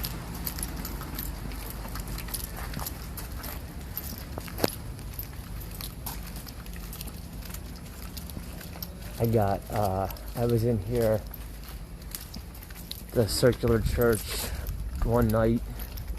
I got locked in there. I don't know. I must have gone in. The gate was open. Did you write about that? Huh? Did you write about that? No. Because I swear I just read a blog post about somebody that got locked into one of our cemeteries. Yeah, no. I got locked in there, and I mean, I jumped the fence, but Then how did you get locked in? You Well, were already locked in. I was. Well, so no. I guess there was a tour going on, and I didn't know it. Oh. And I walked in, and the tour left. And I'm just back there doing my thing, right? Like I don't know. I just figured the gate was open all night. I go to leave, and it's chained. Yeah. So I literally had to crawl up over the thing, and That's funny. yep. So we'll be brief here just because there's more stories over on that side. So this plaque actually says the only ghost at St. Philip's is the Holy Ghost. Do you know why? The what? There's the only ghost at St. Philip's is the Holy Ghost. So 1888, there was a woman that died 10 days after her stillborn child. Her name was Sue Howard Hardy. 1989, a photographer, local, that was going around taking pictures of cemeteries, and he shoots his camera through the lens here, and he catches a full apparition of a woman wearing a shawl and a baby basket next to her over that grave. Now, starting 1989, no Photoshop, no cell phones, like Right. we couldn't debunk this thing. So what's he do? He sends it off to Kodak. It's a company that used to develop film. Madison for Madison. How old are you? 14. Okay, my daughter's 14, and I just took her back to her mom's house. She would have, trust me, she would have had you talking more than what you would have done. She doesn't shut up. But anyway, so Kodak can't debunk the picture either. I don't show the picture on my tours because, of course, superstitious guy has said that ladies that hold this will start to not feel well because it's haunted, cursed. Women that are pregnant that are holding it will not have a good pregnancy. So you can imagine, I'm not showing this on my tour. You guys want to look it up and look at it on your computer screen? Sue Howard Hardy. Just Google it. It's the first photo that comes up. And it's a wonderful shot, like of a full apparition. Normally I have like laser grids and stuff, so somebody gets lasers. This is a great spot for us to point them in here. I don't like to draw a whole lot of attention to myself with laser lights because, of course, there's a laser law in Charleston. Oh, what's a laser light do? So the laser allows us, like when it's shining, like it'll point straight down and give us like a spray of green dots. You can't see anything unless something passes through it. So they call it a laser pen. It's almost like the same thing you use for your dog, but it's probably 150 to 200 green dots, bright, super bright. I can shoot it all the way down the road and we can see it clear as day. It's meant to be set up in a room, so with a video camera, so if something passes through it, you can see. Okay. I also have one that has red grids, so they're squares, red squares. So if something passes through it and we get a picture of it or video, I can put it in 3D software and we can have a full view of what we caught and measure it and all of those kind of things. They're really cool devices, but they can get Nick arrested. So I always make sure they go to one person, an adult, because kids like to twirl them and everything. Oh, like yeah. that. Yeah, that's a lot of flashy stuff. And now that I have to come up here, a very popular area, I don't want to be pissing these guys off more than I already do as far as the other tours. But let's go over this way so I can kind of give you guys a gist of all the different corners.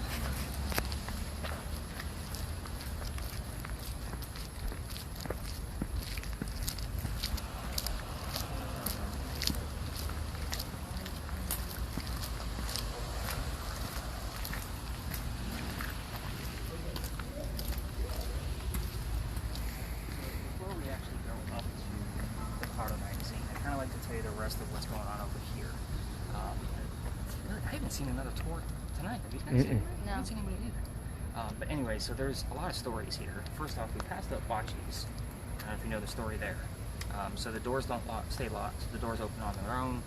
All kinds of things happen in there. Apparently, a mirror fell off a bathroom wall there one night when a waitress was closing up, and it did not break, but it was really, really loud. So mirrors are kind of like passage doorways.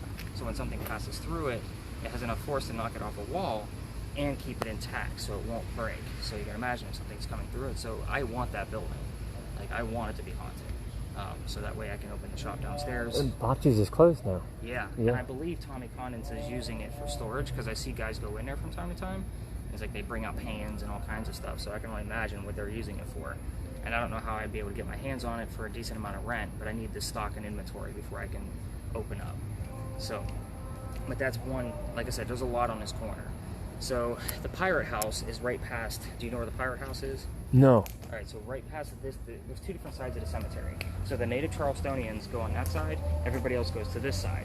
Calhoun is buried on this side because he's not native to Charleston. They moved him several times. He's in a sarcophagus, so they can just pick him up. There's a couple of guys and move him around. So he's over here on this side, but right past the cemetery, literally the first house is called the Pirate House. It has a big anchor on the front. Somebody actually lives there now. So the pirates have come off of the Blackbeard ships and go have a few drinks, meet up with some girls, have a good time. And there was also a tunnel that went from the Pirate House all the way over to Dock Street Theater. So they were able to sneak into the theater and go catch a show.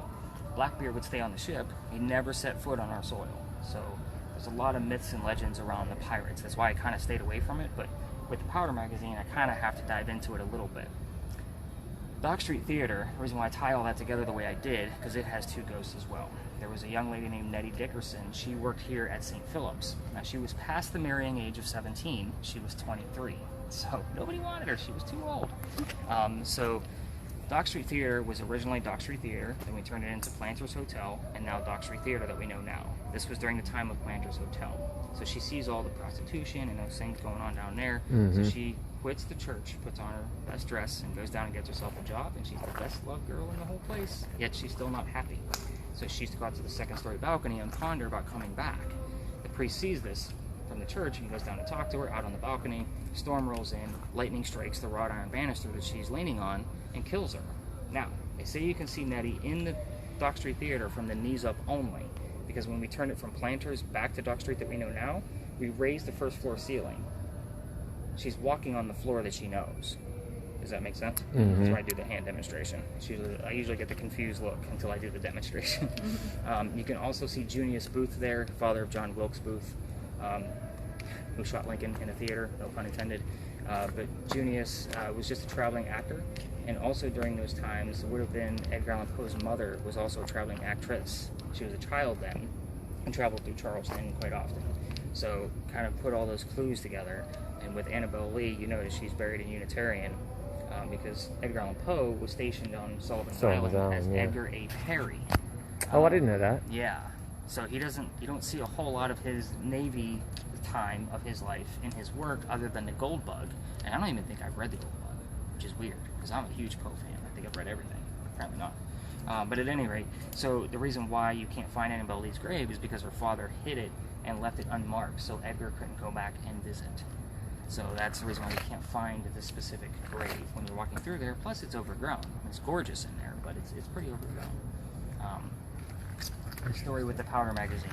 There's a lot that goes on with this place. I'm fascinated with the building itself because it did serve in 7 different wars. Gunpowder was moved and shifted all up and down the coast to keep it hidden.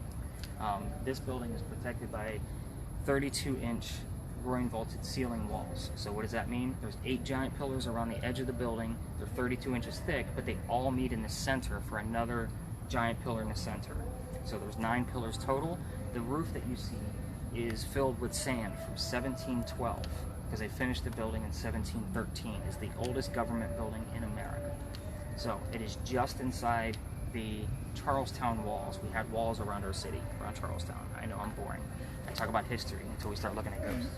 So the wall really would have ran right up this street right here, and it was protected. The reason why it's filled with sand at the top and why the walls are so thick is if it got hit by a cannon, then the blast would be contained, so not to affect any other neighboring buildings. I mean, to this day, a sand-filled roof would be amazing. I know. It'd take almost anything. Well, they did do some repairs in the 90s.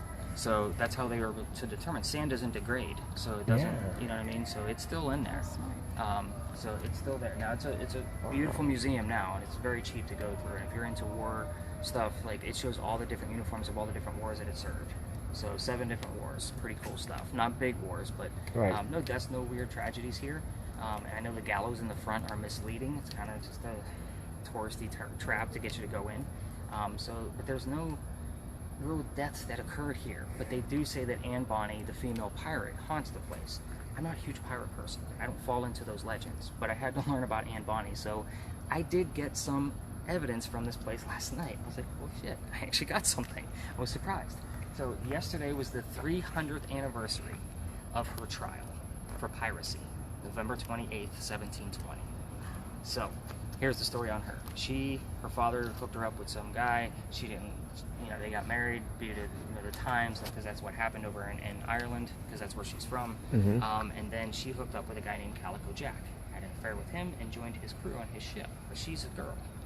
There's no such thing as girl pirates.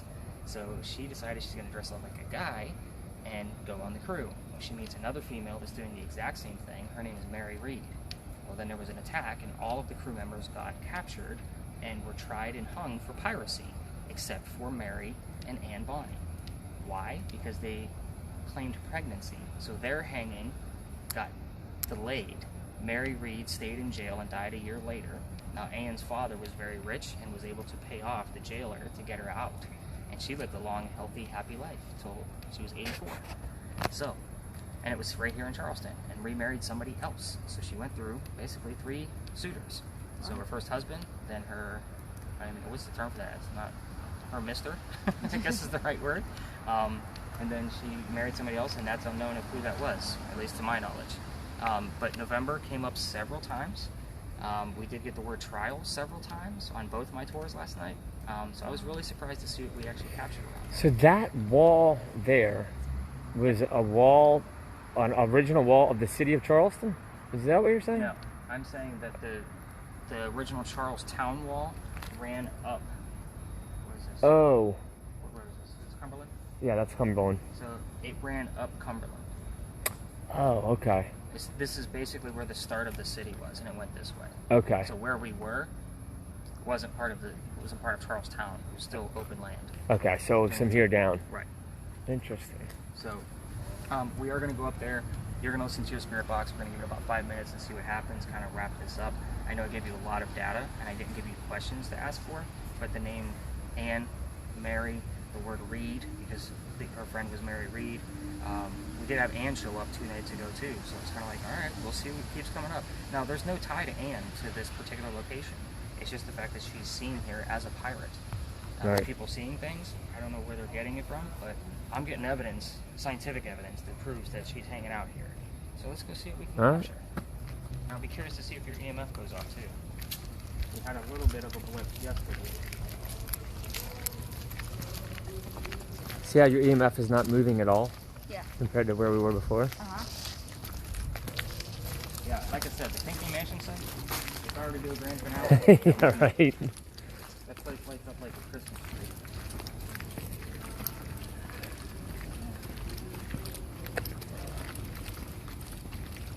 Now, I'm still testing this whole ending, so if we have to, we'll go around to the front and kind of see what we can see there. But I'm really looking for any EMFs to come out of the EVPs to come out of her spirit box. Look at that building. Yeah, Wow. 1713. 1700s this building was Now, you in know the the pink- beginning of the 1700s. Pink House over on Chalmers Street, even though there's no record of it, like official record, 1712, 1 year Wow. before it hit. Wow.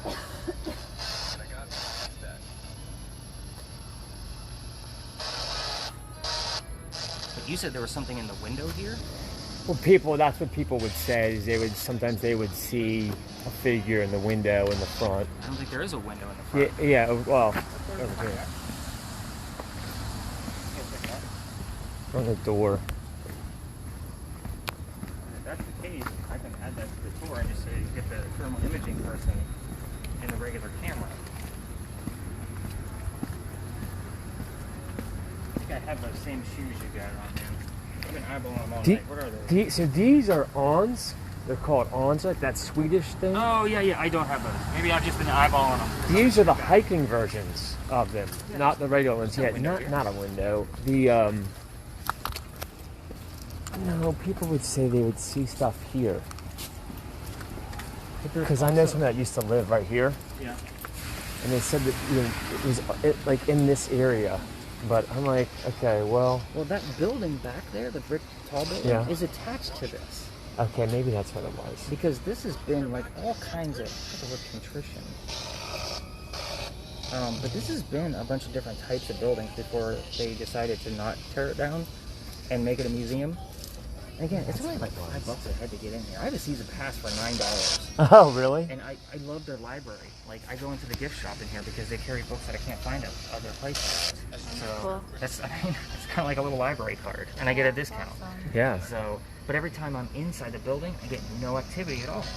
And that's why I didn't like coming up here, because I don't like to, I mean, don't get me wrong, I'm not going to lie to you guys and say, hey, I get this, this, and this already. But when I'm inside, I get nothing. But last night and the night before, on the spirit box, and it just started popping up. She just started going, huh?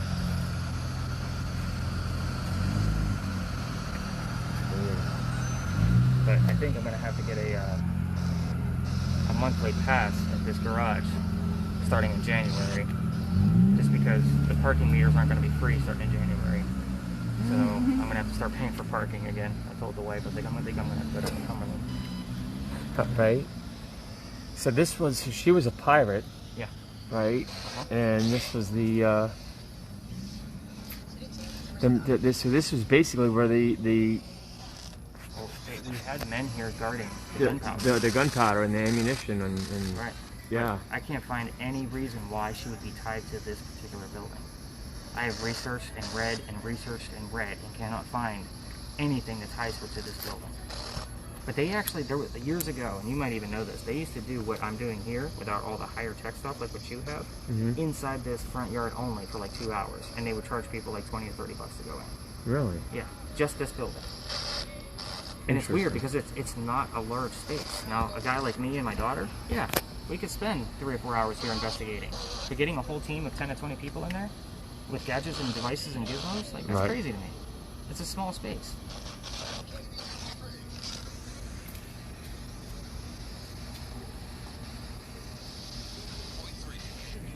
Huh. Alright, I'm gonna call it. I'm not getting anything on mine at all. It seems dead. Your EMF is dead.